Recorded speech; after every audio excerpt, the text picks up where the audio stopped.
Hello guys, അങ്ങനെ ഞാൻ ഈ ഓറഞ്ച് സാരി ഒരു പാവാടയാക്കാൻ തീരുമാനിച്ചു. വെച്ച് നോക്കിക്കൊണ്ടിരുന്നിട്ട് കാര്യമില്ല, ഞാൻ സാരി എടുത്തുകൊണ്ടിടത്തും പോകുന്നില്ല, എനിക്കറിയത്തില്ല. അതുകൊണ്ട് തന്നെ നല്ല സർക്കുലർ പോലെ നല്ല ഫ്ലെയർ ഉള്ളൊരു സ്കേർട്ട് തയ്ക്കാമെന്ന് വിചാരിച്ച്. അപ്പോൾ നമുക്ക് എങ്ങനെയാണ് ഈസി ആയിട്ടൊരു സ്കേർട്ട് തയ്ക്കണമെന്ന് നോക്കാം.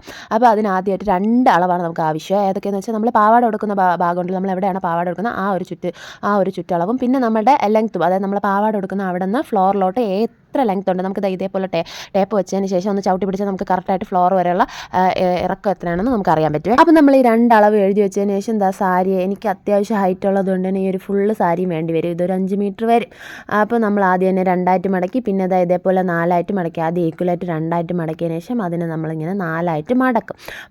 മടക്കിയതിന് ശേഷം നിലത്തിട്ട് നല്ല സ്ട്രെയിറ്റ് ആയിട്ട് ഇട്ടതിന് ശേഷം ഈ വീഡിയോയിൽ കാണുന്നത് പോലെ നമ്മളൊന്ന് അതിനെ കോണോട് കോണായിട്ട് മടക്കി കൊടുക്കണം. എന്നിട്ട് നമ്മൾ മേളിൽ ആ കോൺ വരുന്ന ഭാഗം കറക്റ്റായിട്ടൊന്ന് പിടിച്ച് വെച്ച് കൊടുക്കണം. താഴോട്ട് അങ്ങനെ പെർഫെക്റ്റ് ആയില്ലെങ്കിൽ മേൽഭാഗം നല്ല കറക്റ്റായിട്ട് തന്നെ ഈക്വലായിട്ട് മടക്കി വയ്ക്കണം. എന്നിട്ട് ഇനിയാണ് നമ്മൾ ആ അളവ് വരയ്ക്കാൻ പോകുന്നത് എങ്ങനെയെന്ന് വെച്ചാൽ, എനിക്ക് അളവ് നോക്കിയപ്പോൾ വേസ്റ്റിൻ്റെ സൈസ് 32 കിട്ടിയത്. ആ 32 നമ്മൾ 8 ലൂസ് ആഡ് ചെയ്യും. ലൂസ് എന്താണെന്ന് വെച്ചാൽ നമുക്കിപ്പോൾ വേസ്റ്റ് ബാൻഡ് ആയിരുന്നാലും നമുക്ക് എലാസ്റ്റിക് ആയിരുന്നാലും നമുക്ക് നൂലായിരുന്നാലും നമുക്ക് കാല് വഴി കയറ്റണമെങ്കിൽ കുറച്ചുകൂടെ സ്പേസ് ഉണ്ടായിരിക്കണമെങ്കിൽ നമുക്ക് കയറ്റി ഇടാൻ പറ്റുള്ളൂ.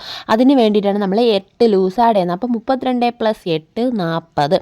കിട്ടിയ 40 സൈസിന് നമ്മൾ 8ആയിട്ട് ഭാഗിക്കും. എന്തിനെന്ന് വെച്ചാൽ നമ്മൾ 8ആയിട്ടല്ലേ തുണി മടക്കി, ആദ്യം 2ആയിട്ട് മടക്കി, പിന്നെ 4ആയിട്ട് മടക്കി, പിന്നെ തറയിലിട്ട് ഒന്നുകൂടെ കോണിച്ച് 8ആയിട്ട് മടക്കി. അപ്പോൾ 40നെ 8ആയിട്ട് ഭാഗിക്കുമ്പോൾ 5.5 കിട്ടും. അപ്പോൾ നമുക്ക് മേളിൽ കാണുന്ന ഒരു കൂർത്ത ഭാഗമില്ലേ, അവിടെ നിന്ന് താഴോട്ട് 5.5 എവിടെ കിട്ടണോ അതിങ്ങനെ റൗണ്ട് നമ്മളിങ്ങനെ പോലെ നമ്മളൊന്ന് അടയാളപ്പെടുത്തി കൊടുക്കണം. അങ്ങനെയാണ് മേളിലത്തെ ഹിപ്പിൻ്റെ സൈസ് കിട്ടി. ഇനി നമുക്ക് താഴെ നമ്മുടെ ലെങ്ത്ത്, എനിക്ക് ഫ്ലോർ വരെയുള്ള ലെങ്ത്ത് 42 ആയതുകൊണ്ട് തന്നെ ഞാൻ ആ 5 അടയാളപ്പെടുത്തി അവിടെ നിന്ന് താഴോട്ട് 42 അടയാളപ്പെടുത്തി ഞാൻ ഈ വീഡിയോയിൽ കാണുന്നത് പോലെ ഇങ്ങനെ പിടിച്ച്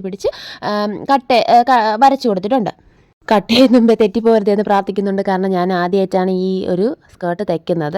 അപ്പം എന്നിട്ട് നമ്മൾ പ്രാർത്ഥനയൊക്കെ കഴിഞ്ഞ് കട്ട് ചെയ്തെടുത്തിട്ടുണ്ട്. ഇനി നമുക്ക് അതിനകത്ത് കുറച്ച് നമുക്ക് ഇത്രയും പോർഷൻ ഒന്ന് അഡീഷണൽ ഒന്ന് വെക്കേണ്ടി വരും. കാരണം നമ്മളിങ്ങനെ ലെങ്ത്ത് കൂടുതലായതുകൊണ്ട് നമുക്ക് ഒരു പോർഷൻ നമുക്ക് പീസ് വെട്ടി അതിനകത്ത് കയറ്റേണ്ടി വരും. ഇതിൻ്റെ താഴത്തെ ഭാഗത്താണ് നമ്മൾ പീസ് ചേർക്കുന്നത്.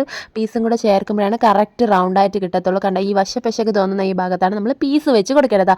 ഞാൻ ഇതിൽ ഞാൻ പിന്ന് വെച്ച് പീസ് ആഡ് ചെയ്ത് കൊടുത്തതാണ്.